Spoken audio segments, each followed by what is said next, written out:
Cid decide confessar e apontará Bolsonaro como mandante no caso das joias. O tenente-coronel vai admitir que vendeu as peças nos Estados Unidos, transferiu clandestinamente o dinheiro para o Brasil e o entregou em espécie ao ex-presidente. Bora para baixo aí. A gente vai ler só um trechinho. O tenente-coronel Mauro Cid está preso preventivamente há 3 meses em uma cela do batalhão da Polícia do Exército em Brasília. Por 4 anos, ele serviu como ajudante de ordens de Jair Bolsonaro, posto que lhe deu acesso como a mais ninguém ao dia a dia do governo e à intimidade do ex-presidente. Cid foi preso depois que a Polícia Federal descobriu que ele falsificou cartões de vacinação dele, de sua família e do ex-presidente da República. As investigações prosseguiram e no telefone do militar apreendido com autorização judicial foi encontrado o roteiro de um plano golpista para anular o resultado das eleições de 2022. Por último, soube-se que o coronel também se envolveu numa insólita tentativa de vender joias, relógios, canetas e outros presentes recebidos por Bolsonaro durante o mandato. Uma tramóia planejada e executada na surdina que teria rendido alguns milhares de dólares ao ex-presidente. Sórdidos, os detalhes do caso trincaram a imagem de Vestal cultivada por Jair Bolsonaro, agravaram ainda mais a sua complicada situação jurídica, silenciaram seus apoiadores estridentes e ainda mancharam a imagem do país com a bandalheira típica de uma república bananeira.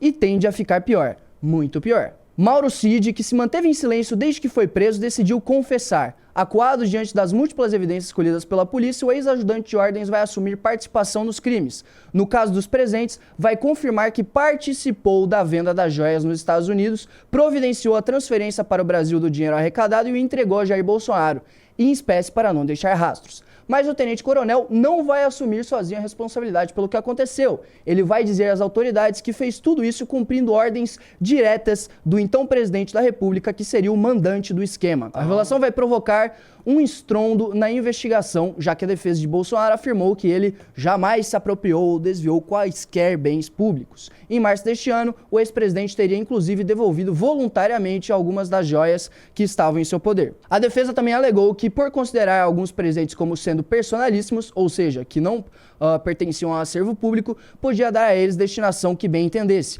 Como não tinha interesse em ficar com determinados itens, Bolsonaro teria recebido a sugestão de vendê-los, mas só soube os detalhes de como a investigação...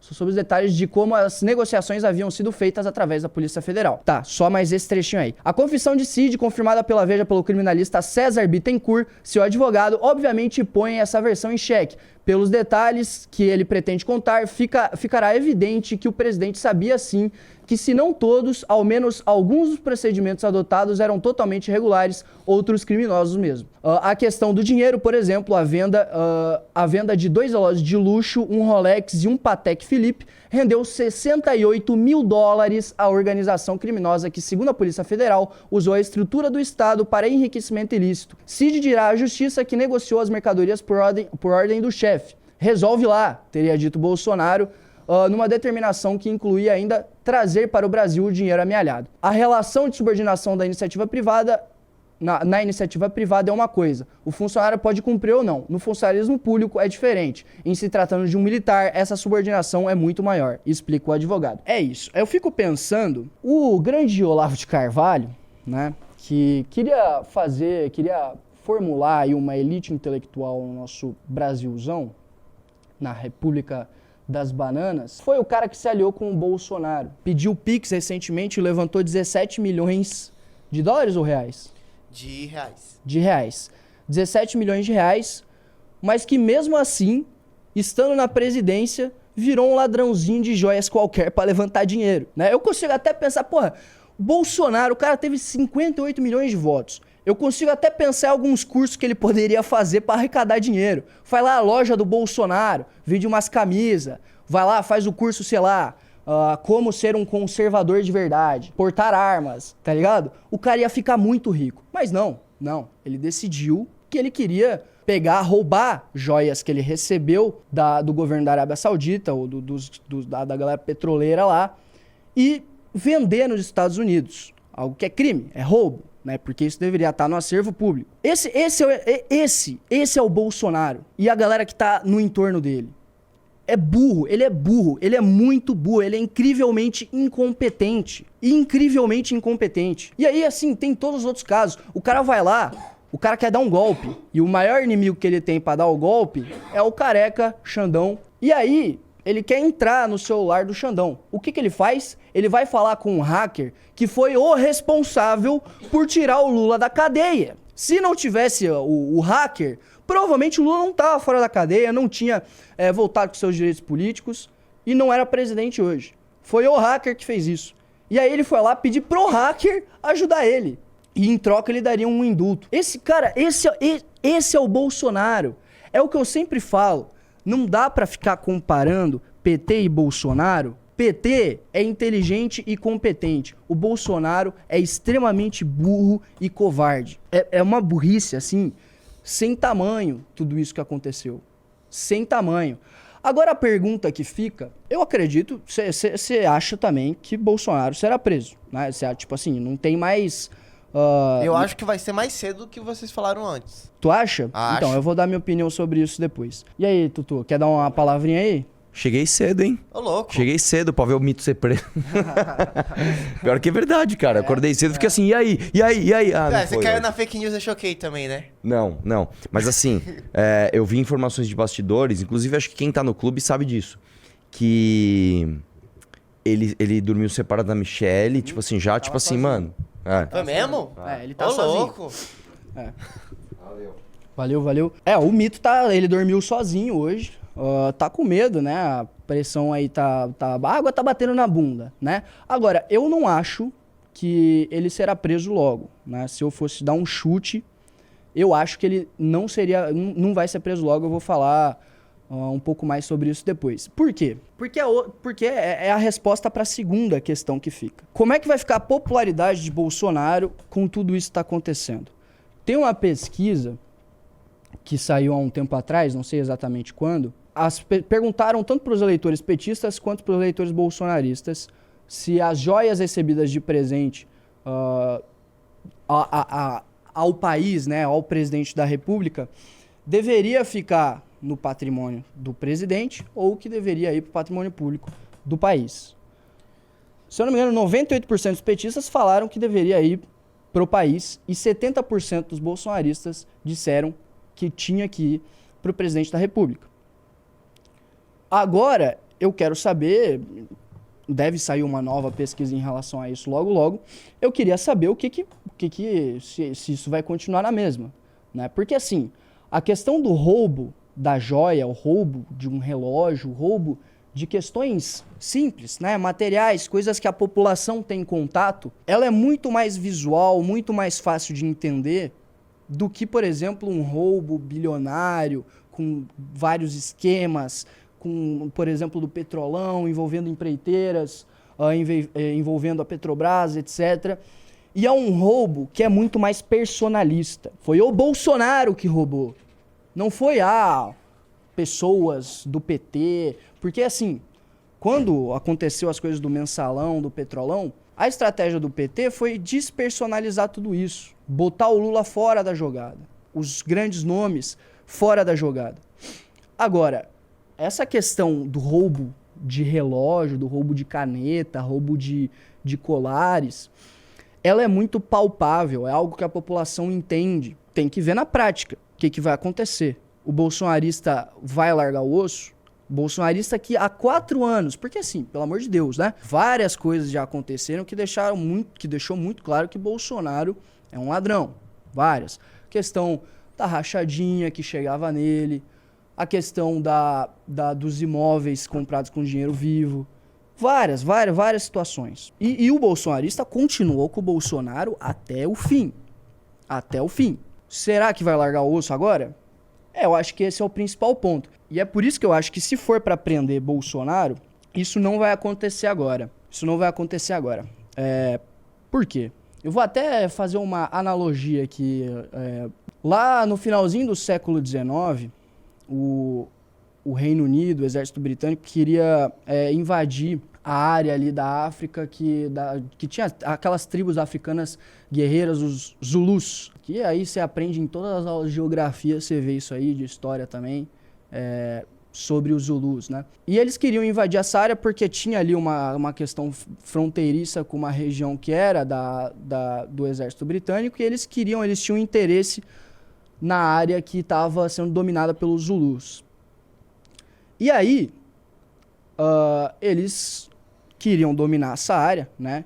E o exército britânico, obviamente, mais numeroso, com um armamento muito mais sofisticado que meras tribos britânicas da África. Afinal, a gente está falando do maior império que existia na época, era os Estados Unidos da época. Eles começaram essa ofensiva aí para dominar esse território. E chegou um momento onde eles estavam com o exército no pé de uma montanha. Eles estavam sendo liderados pelo Drummond, se eu não me engano, algo assim. Não posso estar errado aqui. E, de repente, começa a surgir vários Zulus do nada.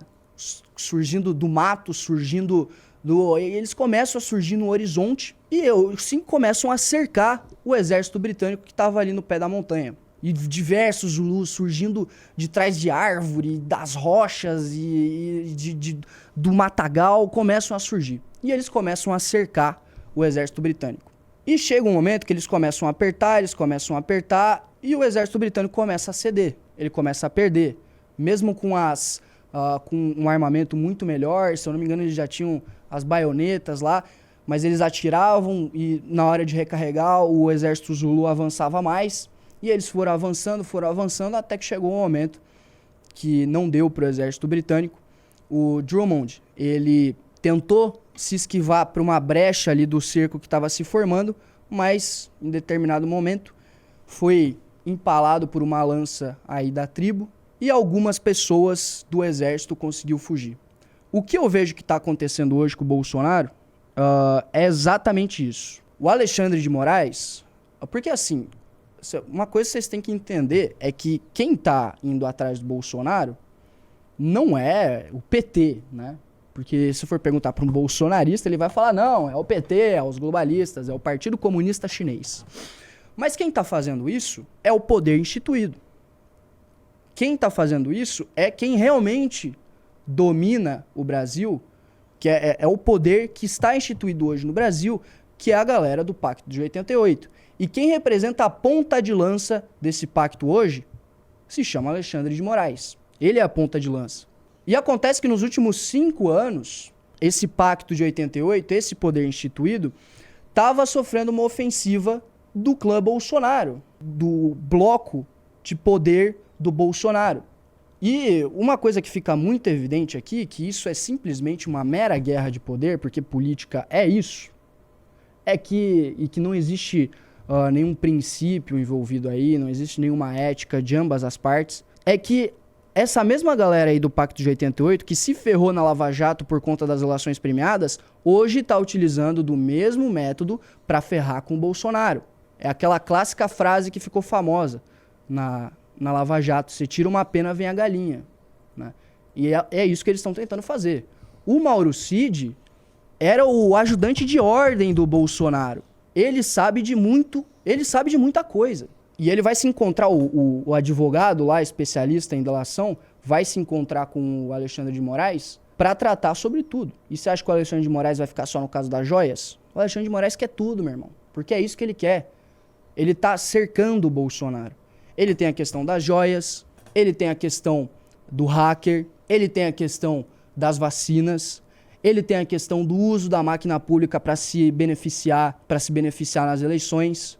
Tem a questão da PRF lá do Silvinei Vasquez, que ele mesmo, no dia que aconteceu, quando o Silvinei Vasquez estava liderando aquela operação para travar os ônibus em cidades que tinham mais de 75% de votos no PT, ele se encontrou com o Silvinei Vasquez e ele ameaçou prender o Silvinei Vasquez. Esse é o Xandão. O Xandão não tá pra brincadeira, não. Ele é a ponta de lança. Ele foi o cara que a galera do Pacto de 88 nomeou pra resolver a bagunça. Falar assim, meu irmão, vai lá e resolve. Então assim, cara, o que a gente tem hoje, vou fazer de novo uma analogia aqui, o que a gente tinha nos últimos 4 anos era... Pensa no castelo, né? É um castelo medieval, assim. Esse castelo é a galera do Pacto de 88. E ele estava sofrendo um ataque do Bolsonaro, do clã Bolsonaro. Era isso que estava acontecendo. E eles conseguiram se defender, né? A última ofensiva foi no 8 de janeiro. Eles conseguiram se defender e agora ele tá tendo contra-ataque. E aí ele quer acabar com o inimigo. Ele quer acabar com o inimigo.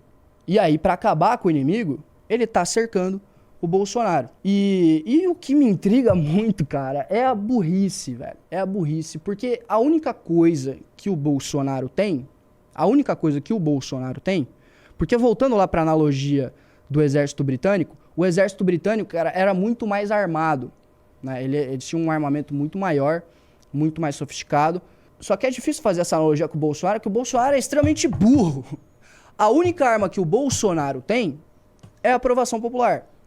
Ele teve 58 milhões de votos. O cerco que o Alexandre de Moraes está fazendo, na minha opinião, é para deixar tudo tão transparente, tudo tão, assim, ó, limpinho para todo o bolsonarista mais, assim, incapaz entender. Não, de fato, Bolsonaro é um ladrão.